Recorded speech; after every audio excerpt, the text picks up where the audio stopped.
Try ಮಾಡ್ತಿದ್ದೀನಿ ತಾತ. ಇವರೆಲ್ಲ ಇನ್ನೂ ಮೆಕ್ಯಾನಿಕ್ಗೆನೆ ವೇಟ್ ಮಾಡ್ತಿದ್ದಾರೆ. Oh God, why do I have a bad feeling about this? ಏನಾಯ್ತು? ಫೋನ್ ತೆಗಿತಾ ಇಲ್ಲ. ಅಲ್ಲ, ಇದೆಲ್ಲ ಪಿಕ್ನಿಕ್ ಅಲ್ಲಿ ತಿನ್ನಕ್ ತಗೊಂಡಿದ್ದಲ್ವಾ? ಹಾ, ಮತ್ತೆ ಈಗ್ಲೇ ಯಾಕೆ ತಿಂತಾ ಇದೀಯಾಕ? Time pass ತಿಂತಿದ್ದೀನಿ. ಗೊತ್ತಿಲ್ಲ ಆ ಮೆಕ್ಯಾನಿಕ್ ಯಾವಾಗ ಬರ್ತಾನೇನೋ. ಟೈಮ್ ಪಾಸಾ? ಸರಿ.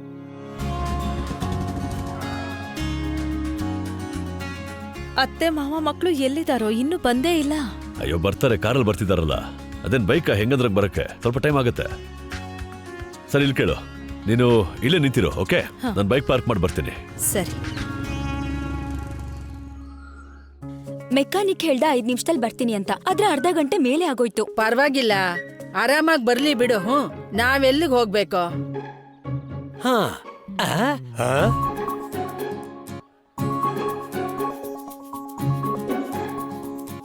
ಅಯ್ಯೋ, ನಾವು ಪಿಕ್ನಿಕ್ ಹೋಗ್ಬೇಕು. ನನಗ್ ರಿಮೆಂಬರ್ ಇದೆ. ಅಕ್ಕ ಜೋಕ್ ಮಾಡ್ತಾ ಇದೀಯಾ? ಎಷ್ಟು ಕೆಟ್ಟ ಜೋಕು ಗೊತ್ತಾ ಅದು?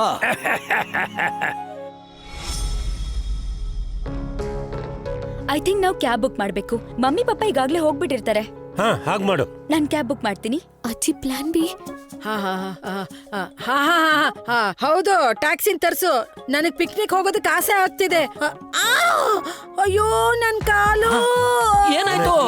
ನೀವು ಹುಷಾರಾಗಿದ್ದೀರಾ ಅಜ್ಜಿ? ಅಯ್ಯೋ, ಏನ್ ಹುಷಾರು? ಎಷ್ಟು ಜೋರಾಗಿ ಲಟಕ್ಕಂತು. ನೋವಿಂದ ನಾನ್ ಸತ್ತೇ ಹೋಗ್ತೀನಿ. ನಡೀರಿ ಅಜ್ಜಿ, ಒಳಗಡೆ ಹೋಗೋಣ. ಒಳಗಡೆ ಹೋಗೋಣ. ಅಯ್ಯೋ, ನಡಿಯಕ್ಕಾಗಲ್ಲ. ಎತ್ಕೊಳ್ಳಿ ನನ್ನ. ಎತ್ಕೋತಾರೆ. ನಿಧಾನಕ್ಕೆ ಹೋಗೋಣ ಅಜ್ಜಿ. ಅಯ್ಯೋ, ಅನುಪಮ ಇಲ್ಲ ಹೋದ್ಲು? ಇಲ್ಲ ನಿಂತ್ಕೊಂಡಿರೋ ಅಂತ ಹೇಳಿದ್ನಲ್ಲ ಅವಳಿಗೆ. ಓ ಗಾಡ್, ಅನುಪಮ ಎಲ್ಲಿ ಹೋದ್ಲಿ ಇವಳು? ಓ ಗಾಡ್, ಫೋನ್. ಅಯ್ಯೋ, ನನ್ನ ಫೋನ್ ಪಾವನಿ ಹತ್ರ ಇದೆ.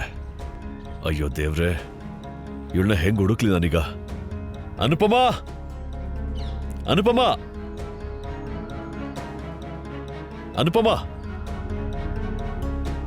ಎಲ್ಲಿ ಹೋದ್ಲಿ ಇವಳು?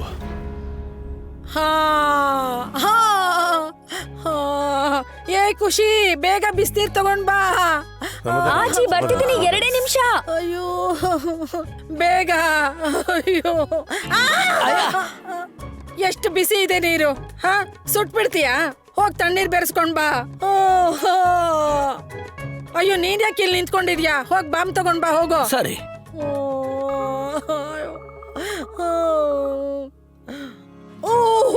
ಎಷ್ಟು ತಣ್ಣಗಿದೆ. ಕುಲ್ಫಿ ಮಾಡ್ಬೇಕಾ? ಮತ್ತೆ ಬಿಸಿ ಮಾಡ್ಕೊಂಡ್ ಬಾ. ಅಯ್ಯೋ, ನನ್ಗನ್ಸುತ್ತೆ ನೋವಿನ ಮಾತ್ರೆ ತಗೊಳಕ್ಕೆ ನಾನೇ ಎದ್ದೇಳ್ಬೇಕೇನೋ. ಎಷ್ಟ್ ಚೆನ್ನಾಗಿ ಆಕ್ಟಿಂಗ್ ಅಲ್ವಾ? ಅಕ್ಕ, ಇಲ್ಲಿ ತಗೋ ಬಾಂಬ್. ಬಾಂಬ್ ಹೇಳಿದ್ದು ಜಾಮ್ ಅಲ್ಲ.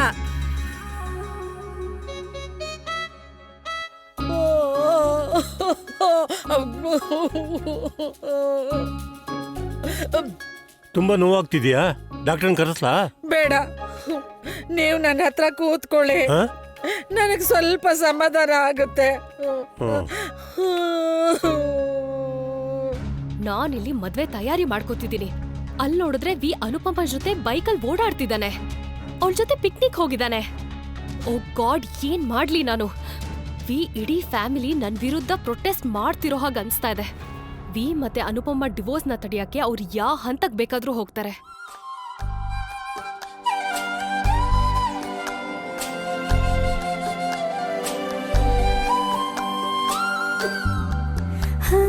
ತಂಗಾಳಿ ಬೇಡಿ ನಂಗೇನು ಆಗಿದೆ, ಹಂಗಾಗಿ ನಾನು ಒಂಚೂರು ಸರಿ ಹೋದೆ.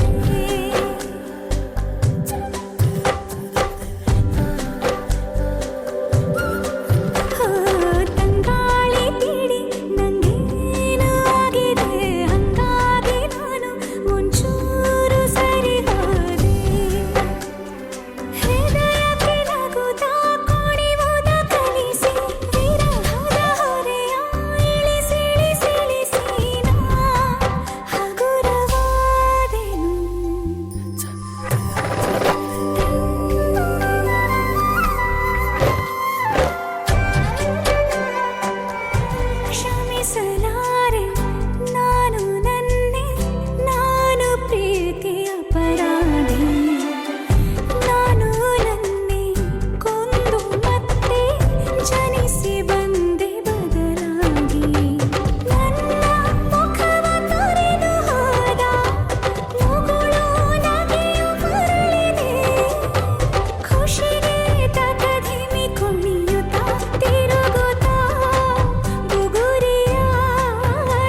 ನೀವಿಲ್ಲೇನ್ ಮಾಡ್ತಿದ್ದೀರಾ? ಅಲ್ಲ ನೀನ್ ಇಲ್ಲೇನ್ ಮಾಡ್ತಿದ್ಯಾ?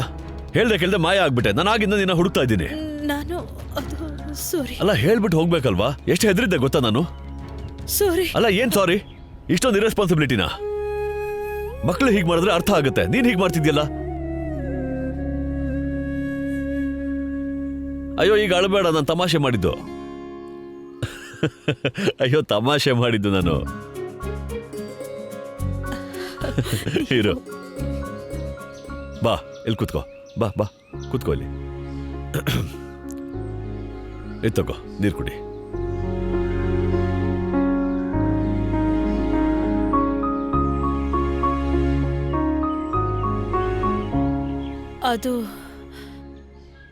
ಅದು ಅಲ್ಲಿ ತುಂಬಾನೇ ಬಿಸಿಲಿತ್ತು. ಅದಕ್ಕೆ ಯಾವ್ದಾದ್ರೂ ಮರದ ಕೆಳಗೆ ಕೂರೋಣ ಅಂತ ಅನ್ಕೊಂಡೆ. ಒಳ್ಳೆ ನೆರಳಿರೋ ಮರ ಹುಡುಕ್ತಾ ಹುಡುಕ್ತಾ ಮುಂದೆ ಬಂದ್ಬಿಟ್ಟೆ. ಆಗ ದಾರಿ ಮರ್ತು ಹೋಯ್ತು. ಹೆತ್ರು ಬಿಟ್ಟಿದ್ದೆ ನಾನು. ಈ ಜಾಗ ಸಿಕ್ತು, ಇಲ್ಲಿ ಬಂದು ಕೂತ್ಬಿಟ್ಟೆ. ಸ್ವಲ್ಪ ಹೊತ್ತು ಒಬ್ಳೇ ಇದ್ದಾಗ ಮನ್ಸಿಗೇನೋ ಒಂಥರ ಶಾಂತಿ ಸಿಕ್ತು. ದೇವಸ್ಥಾನಕ್ಕೆ ಹೋದಾಗ ಶಾಂತಿ ಸಿಗುತ್ತಲ್ಲ,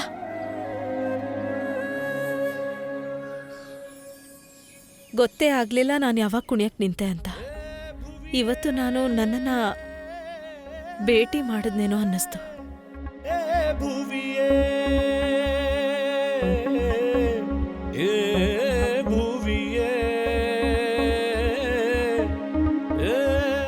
ಮೂರು ದಿನ ಆದ್ಮೇಲೆ ನಮ್ ಜೀವನ ಪೂರ್ತಿಯಾಗಿ ಬದಲಾಗಿ ಹೋಗುತ್ತೆ. ಯೋಚನೆನೂ ಮಾಡಿರ್ಲಿಲ್ಲ ಜೀವನದಲ್ಲಿ ಯಾವತ್ತಾದ್ರೂ ಇಂಥ ತಿರುವು ಬರುತ್ತೆ ಅಂತ. ಜೀವನದಲ್ಲಿ ಏನಾಗುತ್ತೋ ಅದನ್ನ ಆಗಕ್ ಬಿಡ್ಬೇಕು.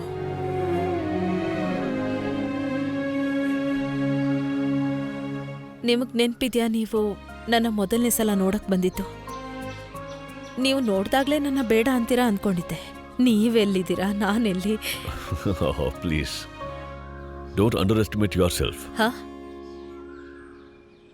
ಅಂದ್ರೆ ನಿನ್ನನ್ನು ನೀನು ಕಡಿಮೆ ಅನ್ಕೋಬೇಡ ಅಂತ. ನೀನು ತುಂಬಾ ಚೆನ್ನಾಗೇ ಕಾಣ್ತೀಯ.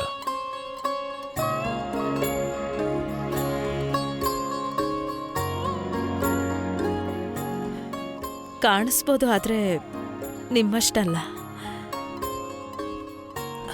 ಅವತ್ತು ನೀವು ನನ್ನ ನೋಡಕ್ ಬಂದಿದ್ರಲ್ಲ, ಅವತ್ತು ನಾನು ಕಾಲೇಜಲ್ಲಿದ್ದೆ. ಆಗ ರಮೇಶ್ ಕಾಲೇಜ್ಗೆ ಓಡೋಡ್ ಬಂದು ಅವ್ನು ನನ್ಗೆ ಹೇಳ್ದ, ಅಕ್ಕ ಬೇಗ ಮನೆಗೆ ಬಾ, ನಿನ್ನ ನೋಡಕ್ಕೆ ರಾಜ್ಕುಮಾರ್ ತರ ಒಬ್ಬ ಹುಡುಗ ಬಂದಿದ್ದಾನೆ ಅಂತ. ನಾನು ಕೂಡ ನಿನ್ನ ಮನೇಲಿ ಆ ಕಿಟಕಿ ಇತ್ತಲ್ಲ, ಅದ್ರಲ್ಲಿ ನೀನು ಬರೋದನ್ನ ನೋಡಿದೆ ನಾನು. ನೀನು ರಮೇಶ್ ಸೈಕಲಲ್ಲಿ ಹಿಂದೆ ಕೂತಿದ್ದೆ ಹೀಗೆ ಹೆದರ್ಕೊಂಡು. ಮತ್ತೆ ಕುಣಿತಾ ಬರ್ಬೇಕಿತ್ತೇನೋ. ನನ್ಗಂತೂ ಕೈಕಾಲು ನಡುಗ್ತಾ ಇತ್ತು, ಪೂರ್ತಿ ತಣ್ಣಗಾಕ್ಬಿಟ್ಟಿದ್ದೆ. ಅದು ಸರಿನೇ, ನಂದು ಕಾನ್ಫಿಡೆನ್ಸ್ ಲೆವೆಲ್ ಏನು ಹೈ ಇರಲಿಲ್ಲ. ಅಲ್ಲ, ಈ ಹೆಣ್ಣೋಡೋ ಶಾಸ್ತ್ರ ಟೈಮಲ್ಲಿ ಹುಡುಗರ ಕಾನ್ಫಿಡೆನ್ಸ್ ಸ್ವಲ್ಪ ಕಡಿಮೆನೇ ಇರುತ್ತೆ. ಅದು ಅಲ್ಲದೆ ನಾನು ಬಂದಾಗ ನೀನು ನನ್ನ ಕೋಪದಲ್ಲಿ ಹೆಂಗ್ ನೋಡ್ತಿದ್ದೆ ಅಂದ್ರೆ ನಾನೇನೋ ನಿಮ್ಮ ಮನೇಲಿ ಕಳ್ತನ ಮಾಡಿರೋ ಹಾಗೆ. ಅದು ನಾನ್ ನಿಮ್ಮನ್ನ ಸರಿಯಾಗಿ ನೋಡಿರ್ಲಿಲ್ವಲ್ಲ. ಮತ್ತೆ ಅಡ್ಗೆ ಮನೆಗೆ ಹೋಗಿದ್ನಲ್ಲ ಟೀ ತರೋಕೆ ಅಂತ, ಆಗ ನೋಡಿದ್ದೆ ಕದ್ಮುಚ್ಚಿ. ನೀನನ್ನು ನೋಡಿದ್ಯಾ? ಹಾ, ಆದ್ರೆ ಕೋಪದಲ್ಲಿ. ನಾನ್ ಅನ್ಕೊಂಡಿದ್ದೆ ನಾನ್ ಮುಂದೆ ಓದ್ಬೇಕು, ಈ ಹುಡ್ಗನ್ಗೆ ಎಷ್ಟ್ ಧೈರ್ಯ ಇರ್ಬೇಕು, ಮದ್ವೆ ಆಗಕ್ ಬಂದಿದಾನಲ್ಲ ಅಂತ. ಹೌದಾ? ಅದೇ ಕೋಪದ ಕಾರಣಕ್ಕೆ ಅನ್ಸುತ್ತೆ ನೀನ್ ನನಗೆ ಟೀ ಕಪ್ಪಲ್ಲಿ 4 ಚಮಚ ಸಕ್ಕರೆ ಹಾಕಿ ಕಳ್ಸಿದ್ದೆ. ನಾನ್ ಅನ್ಕೊಂಡಿದ್ದೆ ಈ ಹುಡುಗಿಗೇನು ಬರಲ್ಲ ಅಂತ ನೀವ್ ಅನ್ಕೊಂಡು ನೀವ್ ಮದ್ವೆಗೆ ಒಪ್ಪಲ್ಲ ಅಂತ. ಆದ್ರೆ ನೀವು ಪೂರ್ತಿ ಟೀನ ಒಂದೇ ಗುಟ್ಕಲ್ ಕುಡಿದ್ಬಿಟ್ರಿ. ಹಾ, ಆದ್ರೆ ನಿನ್ ಕೈಯಾರೆ ಮಾಡಿದ ಅಡ್ಗೆನೂ ನಾನು ಆಗ್ಲೇ ತಿಂದಿದ್ದಲ್ಲ, ಅದಕ್ಕೆ ಬೇಡ ಅಂತ ಹೇಳಕ್ಕಾಗ್ಲಿಲ್ಲ.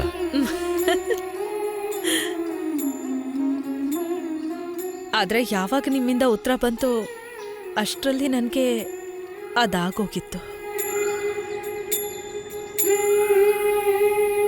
ಆದ್ರೆ ನಿಮ್ಗೆ ಯಾವತ್ತೂ ಆಗಿಲ್ಲ.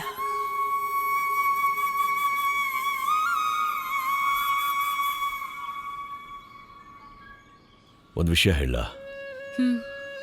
ನಮ್ ತೋಷು ಹುಟ್ಟೋ ಟೈಮಲ್ಲಿ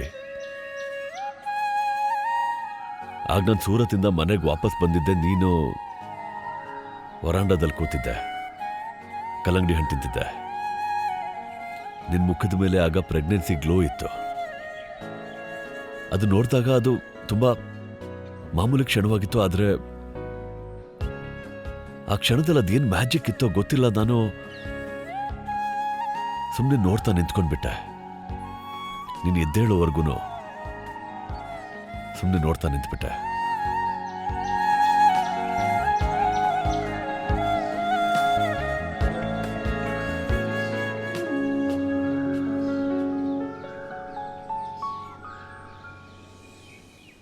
ನೀವು ನನ್ನ ಮದುವೆ ಆಗಕ್ಕೆ ಯಾಕೆ ಒಪ್ಕೊಂಡ್ರಿ? ಯಾಕೆ ಕೇಳ್ತಿದ್ದೀನಿ ಅಂದರೆ ನಾನು ಯಾವುದ್ರಲ್ಲೂ ನಿಮಗೆ ಸರಿ ಹೊಂದ್ತಾ ಇರಲಿಲ್ಲ. ಮತ್ತೆ ಯಾಕೆ ಒಪ್ಕೊಂಡ್ರಿ? ನನ್ನಲ್ಲಿ ನಿಮ್ಗೆ ಅಂಥದ್ದೇನು ಇಷ್ಟ ಆಗಿತ್ತು ಹೇಳಿ. ಅಂಥದ್ದೇನು ನೋಡಿದ್ರಿ ನನ್ನಲ್ಲಿ? ಹೆಂಡತಿ